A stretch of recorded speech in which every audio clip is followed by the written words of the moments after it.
El muerto. La parálisis del sueño es algo que me sucede desde los 14, por lo general solo era la sensación de no poderme mover y estar consciente al respecto. Una de tantas veces pude escuchar como alguien entró a mi cuarto y comenzó a abrazarme hasta lastimarme la espalda. Me asusté mucho porque eso no era normal dentro de lo que ya me había pasado antes. Empecé a tratar de soltarme, pero mientras lo intentaba sentía como lo que sea que estaba ahí. Se enojaba y me gruñía. Cuando al fin pude moverme, sentí un escalofrío en todo mi cuerpo y me dolía muchísimo la espalda. Aún tengo parálisis del sueño y no he tenido una experiencia igual a esa. Sigo tratando de entender qué sucedió esta ocasión. Mi hermano quiere jugar.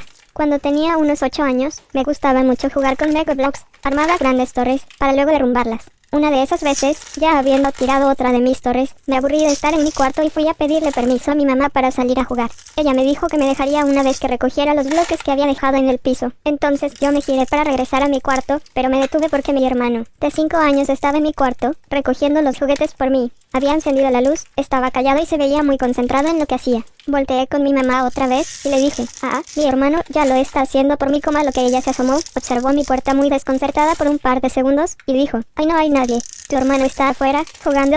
Volví a mi cuarto y vi que, en efecto, no había nadie. Ahora la luz estaba apagada y los juguetes seguían en el suelo. Sí, se me hizo extraño, pero decidí ignorarlo, recoger y simplemente salir. La señora de los besitos. Cuando tenía 4 o 5 años, en un baño de mi casa veía a una señora, la señora de los besitos, y le platicaba a mis papás de ella. Mi mamá pensaba que era una historia que me contaba mi papá y viceversa, hasta que se les ocurrió preguntar uno al otro qué onda con ese cuento, solo para orinarse de miedo al enterarse que no era invento de ninguno de ellos. Por cierto, cuando llegaron a esa casa mi mamá se sacó de onda porque atrás de todas las puertas de la casa había una postal católica, un crucifijo. La señora de los besitos tenía el cabello largo y oscuro y usaba un vestido largo. Afortunadamente no me acuerdo de ella, pero ese baño siempre me dio pánico y la casa en general era rarísima. Siempre pasaban cosas muy extrañas. Otro usuario le preguntó a Sebastián por qué la llamaban la señora de los besitos, a lo que él contestó. Mi mamá dice que cuando me preguntó le dije, como si fuera obvio, pues porque los besitos el bebé que no dejaba de llorar. Tuve mi tercer hijo y todo iba bien hasta que cumplió 3 semanas de nacido. Empezó a vomitar mucho cada vez que le daba su leche. Pasó una semana así y lo llevé al doctor, quien le dio una medicina para controlar el problema. Regresamos a casa y me quedé despierta, preocupada y pensando mucho en mi bebé. Eran como las 2 AM y me puse a lavar y secar ropa. De repente escuché niños llorando, pero el bebé estaba en su cunita y en los cuartos de los niños. Nada, todos bien dormidos. Regresé a la sala cuando lo escuché otra vez y le pregunté a mi esposo, quién estaba en el mismo cuarto con el bebé, que si había llorado el niño. Él contestó que no. Me quedé entre el pasillo de la casa donde están los cuartos de los niños para ver qué estaba pasando. En eso escuché a una mujer llorando en la sala. Lo hacía con mucha tristeza y desesperación. Me quedé totalmente fría y paralizada en el pasillo, pero algo dentro de mí me dijo que llevara al niño al hospital. Ya eran casi las 4 AM, me lo llevé y le hicieron exámenes, pero cuando el doctor llegó con los resultados me dijo que tenían que llevarlo a otro hospital a hacerle una cirugía en la panza, y que si hubiera esperado más tiempo, él hubiera muerto. No sé qué estaba pasando en mi casa, pero mi mamá dice que era un ángel avisándome. El monje chino cuando vivía en China. Una vez me enojé muchísimo con mi ahora ex. Me salí de los departamentos donde viva y me fui a caminar a una montaña cercana que tenía una especie de templo en la parte más alta. Siempre iba a ese lugar a olvidarme de todo, porque nunca había gente y la vista era hermosa. Ese día ya era de noche y no se veía nada, pero no sabía dónde más ir a llorar. Así que con la luz de mi celular recorrí toda la montaña hasta que llegué al templo. Me acurruqué en una banca de madera muy vieja y lloré hasta quedarme dormida. Entre sueños escuché los pasos de alguien entrando al templo y sentí como se sentó en mis pies en la misma banca y puso su mano en mis pies. Apenada me paré de golpe para disculparme por haberme dormido allí, pero al incorporarme no había nadie. Nunca he sentido tanto miedo y tanta paz al mismo tiempo. Después de contarle la historia a mis amigos chinos, me dijeron que nadie subía allí por esa misma razón, la mano. Un día cuando tenía unos 16 años y estaba con mi familia terminando de cenar, todos se quedaron en el comedor, pero yo quise subir a ver la tele. Cuando iba subiendo las escaleras sentí una mano enorme y rasposa que me jaló del tobillo e hizo que me cayera. Grité y todos vinieron. Yo estaba llorando como loca. Mi papá buscó por todos lados y no había nada. Nos subimos al cuarto y de la puerta se veía hacia la calle. En la esquina vi una mujer joven con una bata blanca y con el cabello largo y rizado, pero no se le veían los pies. Era como si estuviera flotando. Pegué un grito de terror. No sabía qué pasaba, pero mi hermana mayor corrió. Me abrazó y me dijo que ella también la había visto. Me quedé dormida llorando. 12 años después sigo subiendo las escaleras de mi casa corriendo. El abrazo. Cuando vivía en mi ciudad natal me mudé de casa unas 5 veces antes de terminar en un lugar permanente. Una de esas casas tenía 2 pisos y yo era la única que dormía en el cuarto de abajo. Una noche mi perro empezó a ladrar y se metió corriendo a mi cuarto. Le ladraba a la puerta y no se le quería acercar para nada. Me saqué de onda y revisé, pero no había nadie, así que decidí dormir. Momentos después me desperté sintiéndome incómoda, extraña y, sin motivo alguno, empecé a sentir mucho miedo. Me acurruqué de lado intentando dormir cuando, de pronto, sentí a alguien abrazándome y no podía moverme ni gritar. Solo cerré los ojos muy fuerte y pensé en todos los rezos que me hice hasta que me quedé dormida. Nunca supe quién me abrazó o qué fue lo que pasó. El silbido. Un día estaba haciendo tarea en la cocina en la madrugada cuando algo raro ocurrió. Escuché el grito de un señor, no entendí lo que dijo y pensé que tal vez era algún borracho de la calle, así que lo ignoré. Pasó un rato y empecé a escuchar a lo lejos un silbido que entonaba una melodía que no había escuchado antes. Lo volví a ignorar pensando que quizá venía de la calle, de la casa de mis vecinos, pero empecé a escucharlo cada vez más cerca. Traté de no prestarle mucha atención, no era la primera vez que pasaban cosas raras en esa casa, pero el silbido se acercaba cada vez más. De pronto se detuvo y lo siguiente que escuché fue que abrieron la puerta para bajar las escaleras y unos pasos pesados como los de un hombre que traía botas. Regresó en silencio y cuando me tranquilicé, escuché el mismo silbido cerca de mi oído y una mano estaba recargada en mi hombro. Me paralicé del miedo que sentí y cuando reaccioné solo pude llamar a mi papá que fue corriendo con preocupación hacia mí. Le conté lo que había pasado y fue a inspeccionar la puerta conmigo. Estaba abierta pero esa puerta nunca estaba abierta. La cerró y cuando íbamos bajando vio que en el escalón había una huella de un animal y me dijo que me fuera a dormir. Ya no he vuelto a escuchar ese silbido inolvidable, pero la mano me dejó un recuerdo. Cada que volteo a mi hombro siento que la veo, aunque sé que no es real. La dama de blanco es una leyenda parecida a la anterior y también está extendida por todo el mundo. En ella, una mujer vestida de blanco aparece durante un breve periodo de tiempo en alguna zona rural. Su historia suele estar relacionada con alguna tragedia de carácter local. Son mujeres que han perdido hijos, maridos o han sido víctimas de una traición y su espíritu vaga sin descanso clamando venganza. En el medievo, cuando esta fantasmagórica figura aparecía significaba que alguien cercano, de la familia o del vecindario, iba a morir. En la tradición inglesa, la dama de blanco custodiaba un tesoro, pero murió repentinamente, antes de que pudiera revelarle a nadie dónde se hallaba escondido. Cuentan que en el siglo XIX la dama blanca se apareció hasta 3 veces al hijo de los dueños del castillo de Blenkinsop en Northumbria, pero es cierto que en esa parte de Inglaterra todos los castillos tienen sus leyendas de fantasmas. La dama blanca en Gales también guarda un tesoro. Cuando un hombre tuvo el valor de acercarse a ella, le recompensó con la mitad. En su avaricia, él se lo llevó todo, pero la dama de blanco reaccionó y con sus poderes sobrenaturales mató al codicioso abusón. El hombre de los sueños. En enero de 2006, un psiquiatra de Nueva York recibió en su consulta a una de sus pacientes como un día cualquiera. En aquella sesión, la joven le explicó que había soñado en repetidas ocasiones con un hombre al que ni siquiera conocía. Tenía una calva incipiente, las cejas muy gruesas y los labios extremadamente finos, en especial el superior. Mientras veía la descripción, el facultativo dibujó el retrato del sujeto. No le dio mayor importancia y lo dejó sobre la mesa. Las tornas cambiaron cuando, en sus siguientes consultas, 2 pacientes más aseguraron haber visto al mismo hombre en sueños. El psiquiatra decidió hacer copias del dibujo y enviarlo a varios compañeros de profesión. Meses después, vieron que el número de personas que habían soñado con él no paraban de aumentar y optaron por crear una página web en la que se registraran todas sus apariciones. Los facultativos descubrieron que el misterioso hombre se había colado en los sueños de cerca de 2000 personas. El visitante nocturno. Leonor se mudaba de nuevo. A su madre le encantaba la restauración, así que su predilección por las casas antiguas empujaba a la familia a llevar una vida más bien nómada. Era la primera noche que dormían allí y, como siempre, su madre le había dejado una pequeña bombilla encendida para espantar todos sus miedos. Cada vez que se cambiaban de casa le costaba conciliar el sueño. La leyenda de las gemelas. Les preparó el almuerzo y salieron a la calle apresuradas.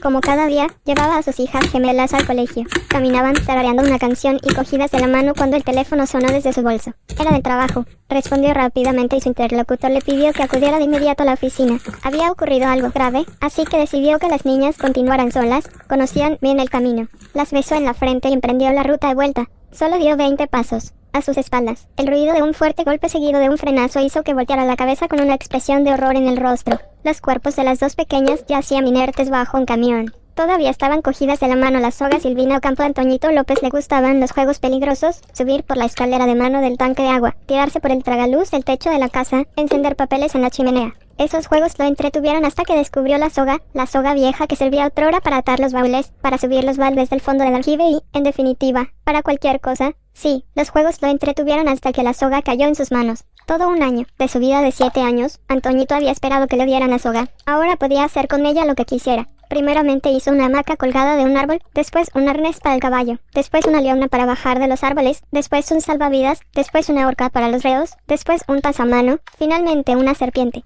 Tirándola con fuerza hacia adelante, la soga se retorcía y se volvía con la cabeza hacia atrás, con ímpetu, como dispuesta a morder. A veces subía detrás de Toñito las escaleras, trepaba los árboles, se acurrucaba en los bancos. Toñito siempre tenía cuidado de evitar que la soga lo tocara, era parte del juego. Yo lo vi llamar a la soga como quien llama a un perro, y la soga se le acercaba, a regañadientes, al principio, luego, poco a poco, obedientemente. Con tanta maestría Antoñito lanzaba la soga y le daba aquel movimiento de serpiente maligna y retorcida que los dos hubieran podido trabajar en un circo. Nadie le decía: Toñito, no juegues con la soga. La soga parecía tranquila cuando dormía sobre la mesa en el suelo. Nadie lo hubiera creído capaz de ahorcar a nadie. Con el tiempo se volvió más flexible y oscura, casi verde y, por último, un poco viscosa y desagradable, en mi opinión. El gato no se le acercaba y a veces, por las mañanas, entre sus nudos, se demoraban sapos extasiados. Habitualmente, Toñito la acariciaba antes de echarla al aire. Como los discóbolos o lanzadores de jabalinas, ya no necesitaba prestar atención a sus movimientos. Sola, se hubiera dicho, la soga saltaba de sus manos para lanzarse hacia adelante, para retorcerse mejor. Si alguien le pedía: Toñito, préstame la soga, el muchacho invariablemente contestaba: no. A la soga ya le había salido una lengüita, en el sitio de la cabeza, que era algo aplastada, con barba, su cola, deshilachada, parecía de dragón. Toñito quiso ahorcar un gato con la soga. La soga se rehusó. Era buena. Una soga, ¿de qué se alimenta? Hay tantas en el mundo, en los barcos, en las casas, en las tiendas, en los museos, en todas partes. Toñito decidió que era herbívora, le dio pasto y le dio agua. La bautizó con el nombre Prímula. Cuando lanzaba la soga, a cada movimiento, decía: Prímula, vamos Prímula. Y Prímula obedecía. Toñito tomó la costumbre de dormir con Prímula en la cama, con la precaución de colocarle la cabecita sobre la almohada y la cola bien abajo, entre las cobijas. Una tarde de diciembre, el sol, como una bola de fuego, brillaba en el horizonte, de modo que todo el mundo lo miraba comparándolo con la luna, hasta el mismo Toñito, cuando lanzaba la soga. Aquella vez la soga volvió hacia atrás con la energía de siempre y Toñito no retrocedió. La cabeza de Prímula le golpeó el pecho y le clavó la lengua a través de la blusa. Así murió Toñito. Yo lo vi, tendido, con los ojos abiertos. La soga, con el flequillo despeinado, enroscada junto a él, lo velaba. Silvina Ocampo, de 1903 a 1993, fue una escritora argentina que logró reconocimiento de forma póstuma. Durante muchos años, estuvo bajo la sombra de su marido, Adolfo Bioy Casares, su amigo, Jorge Luis Borges, y su hermana, Victoria Ocampo, personajes esenciales para el desarrollo intelectual bonaerense. Se dedicó principalmente a la literatura fantástica, creando historias en donde lo cotidiano es conquistado por lo surreal. En su obra abundan aquellos que no parecían dignos de protagonismo en aquel periodo: niños, mujeres y objetos. Este cuento presenta a un niño con una soga a la que trata como una mascota o un juguete. Es una premisa que podría ser tratada de forma dulce e inocente, pero la autora decidió convertirla en una historia siniestra. De este modo, la cuerda adquiere vida propia y termina acabando con su dueño. Para siempre mi amor a 2 días de la muerte de Olivia. Jormund apenas había reunido el valor para leer su carta. Era algo extraño que ella la hubiese escrito, tal y como si presintiera que la muerte estaba cerca. Probablemente eso aterraba un poco al muchacho. Temía lo que aquellas palabras le revelaran, pero aún así, por fin pudo abrirla para leerla. Las primeras líneas le devolvieron la tranquilidad. Ella solo evidenciaba el gran amor que le tenía. Trataba de recordarle el día que se conocieron, todo lo que hicieron juntos, incluso las peleas. Mencionaba lo mucho que le gustaba observarlo mientras dormía, abrazarlo cuando tenía pesadillas, despertar a su lado las mañanas después de acurrucarse en él toda la noche. Un par de lágrimas rodaron por la mejilla de Jormund. Sin duda extrañaría su cercanía, le sería muy difícil sobreponerse a su ausencia. Pero nuevamente le tranquilizó leer el último párrafo, en el cual se lanzaba una promesa. Ella juraba que no lo abandonaría jamás, que no le permitiría sentirse solo, que seguiría abrazándolo a pesar de todo. Después de eso solo venía una amorosa firma, pero Jormund ya no podía ni siquiera sujetar la hoja entre sus manos. Lo único que quería era tirarse en su cama y dormir hasta que el dolor pasara. Sin embargo, no podía conciliar el sueño, daba vueltas y vueltas, y aunque sus ojos se cerraban, su mente no se apaga. Pensaba en ella, la extrañaba. En cierto momento alcanzó a percibir su perfume, mezclado con el olor a podredumbre. Callando su llanto, escuchó en la habitación una tenue respiración, y allá en el rincón más oscuro, algo se movía. Apuntó la lámpara hacia el rincón, y allí estaba Olivia. Se había escapado de su tumba y las garras de la muerte, solo con la intención de cumplir la promesa a su amado y estar con él eternamente. Velaba. Silvina Ocampo, de 1903 a 1993, fue una escritora argentina que logró reconocimiento de forma póstuma. Durante muchos años, estuvo bajo la sombra de su marido, Adolfo Bioy Casares, su amigo, Jorge Luis Borges, y su hermana, Victoria Ocampo, personajes esenciales para el desarrollo intelectual bonaerense. Se dedicó principalmente a la literatura fantástica, creando historias en donde lo cotidiano es conquistado por lo surreal. En su obra abundan aquellos que no parecían dignos de protagonismo en aquel periodo: niños, mujeres y objetos. Este cuento presenta a un niño con una soga a la que trata como una mascota o un juguete. Es una premisa que podría ser tratada de forma dulce e inocente, pero la autora decidió convertirla en una historia siniestra. De este modo, la cuerda adquiere vida propia y termina acabando con su dueño. La Pascualita vuelve a ser el escenario de historias curiosísimas. Uno de los cuentos más conocidos del país narra la leyenda corta de un maniquí que existe en el aparador de la tienda de vestidos de novia La Popular. Esta figura, que se encuentra en el local desde 1930, tiene la particularidad de ser espeluznantemente real. La estatua de cera tiene uñas, huellas dactilares, cabello rubio y una mirada perturbadoramente real. Existen diversas leyendas cortas del origen de la Pascualita, pero una de las más populares asegura que es el cuerpo embalsamado de la hija de la dueña original de la tienda. La joven falleció el día de su boda luego de ser picada por un alacrán. Su madre no pudo soportar la pérdida y decidió preservar para siempre su belleza. Hay quien asegura que el maniquí se mueve, sale a caminar por la calle o incluso apaga las luces de su tienda La Mulata de Córdoba. Esta leyenda corta data de la época de la Inquisición. Una hermosa mujer mulata era admirada por sus dones paranormales. Por celos, muchas mujeres veracruzanas hicieron correr el rumor de que la joven hacía brujería debido a su herencia africana. Las autoridades del Santo Oficio fueron presionadas por un hombre poderoso despechado porque la mulata lo había diseñado. La acusaron de darle una poción al hombre para hacerle perder la cabeza y la llevaron a las mazmorras de San Juan de Ulúa, en el puerto de Veracruz. Ahí fue sentenciada a morir quemada. Todos los días, la mulata dibujaba un barco en las paredes de su cárcel. Lo captó con tal detalle que los carceleros admiraban su obra de arte. Una noche un guardia se acercó para ver cómo dibujaba. La mulata le preguntó qué le hacía falta a su barco, a lo que el gendarme le respondió, anda. La mujer le dio una sonrisa endemoniada y saltó al dibujo que empezó a moverse por las paredes de la prisión hasta perderse en las sombras. El fantasma del Cerro del Lobo. Todos los pueblos tienen leyendas cortas que advierten a los jóvenes de las malas compañías. Tal es el caso de la Tisigua, una mujer con la capacidad de robar la vida a los muchachos desprevenidos. Esta leyenda corta chiapaneca narra cómo esta aparición con la forma de una bella joven atonta a los hombres que se quedan bañándose largas horas en las orillas del río Sabinal. El espectro aplaude y llama a los desafortunados por su nombre. Los hombres que la ven se quedan sin voz, sin razón y sin espíritu, siempre esperando ver de nuevo la belleza fantasmal de la Tisigua. El vampiro del Panteón de Belén. De acuerdo con esta leyenda corta de Jalisco, hace muchos años Guadalajara fue azotada por una extraña plaga que causaba la muerte de animales y hombres después de la puesta del sol. Corría el rumor de que la ciudad era azotada por un vampiro, por lo que las autoridades de la ciudad se reunieron para cazar a la criatura. Un hombre les aseguró que para atrapar al no muerto, la ciudad debía causarle hambre para forzarlo a salir de su escondite. Pronto no hubo un ciudadano que se aventurara a salir desprotegido de su casa. 2 semanas después, los cazavampiros vieron a un hombre de aspecto extraño al que pronto dieron muerte. Enterraron sus cenizas en el Panteón de Belén y de la tumba empezó a crecer un árbol maldito que está cercado con una valla bendita para que la criatura no pueda escapar jamás. Hasta la fecha, las autoridades del cementerio se aseguran de podar el árbol para que no crezca más allá de los límites.